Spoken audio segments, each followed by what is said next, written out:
in my eyes, I see the criminal justice system is, that it's all about presentation. Which side presents the best case? And I'm not talking about, the presenting of evidence. You know what I'm saying? It's how the evidence is presented. That's what I'm talking about here. Think about it. Can a jury of 12 people actually be convinced of something that is not factual? 12 people convinced beyond a reasonable doubt about something that really didn't happen. Can they be convinced? I believe that it could be done.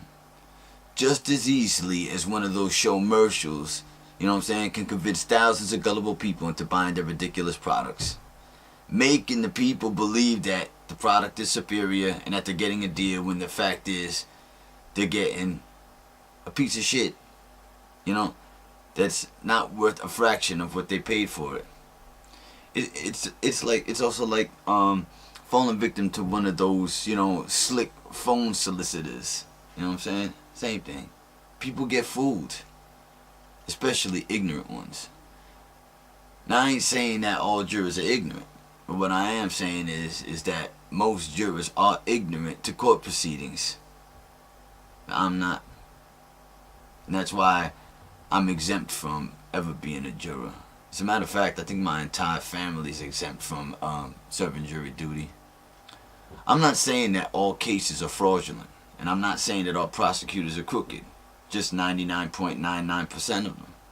I mean, come on. There's overwhelming evidence of prosecutorial misconduct, errors, corruption.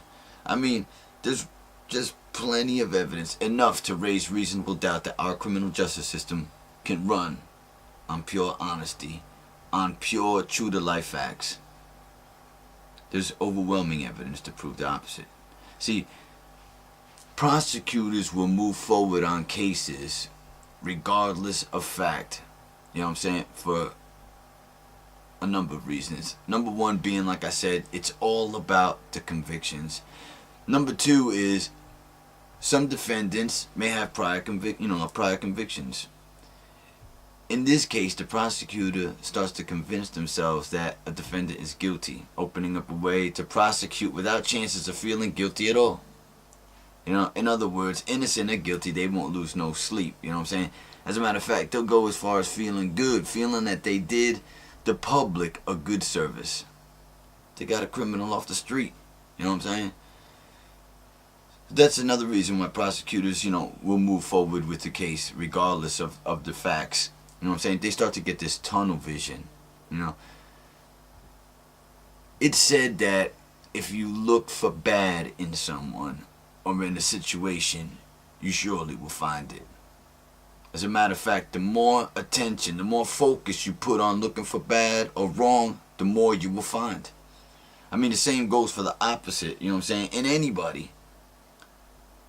But what it is after finding bits and pieces of bad and wrong in a defendant, then as I stated, earlier, it would be left up to the presentation.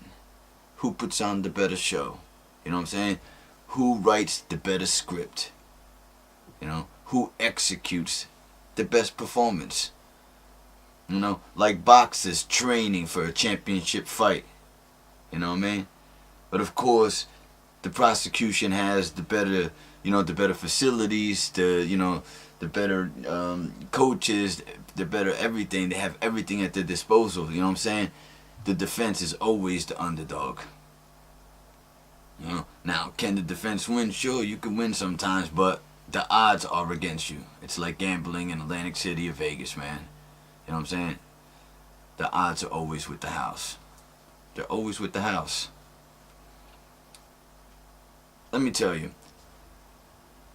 even in the event that someone was to give, let's say, 20 pages of written testimony, written or recorded, being transcribed, and let's say 19 and a half of those 20 pages strongly pointed towards innocence. Do you believe that a prosecutor, upon reading these 20 pages, would make light of the fact that 19 and a half pages pointed towards, a defendant's innocence? The answer is no. seeking innocence is not their job. You know, it's just not their job. Their job is to prosecute. You know, if throughout the testimony there was, you know, some sentences, a paragraph, whatever, that could possibly be twisted and made to look like, you know, there was guilt there or probable cause, even if it's sandwiched between proven fact or the opposite, that's what the prosecutor will be focusing on. That's what he focuses on.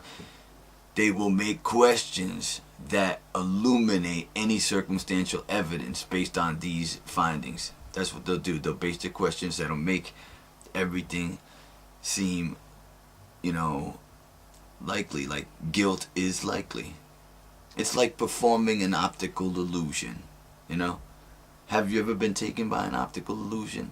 Even better yet, have you ever been taken by someone doing a magic trick right in front of you, you know what I'm saying, like at a table? Yeah, same difference.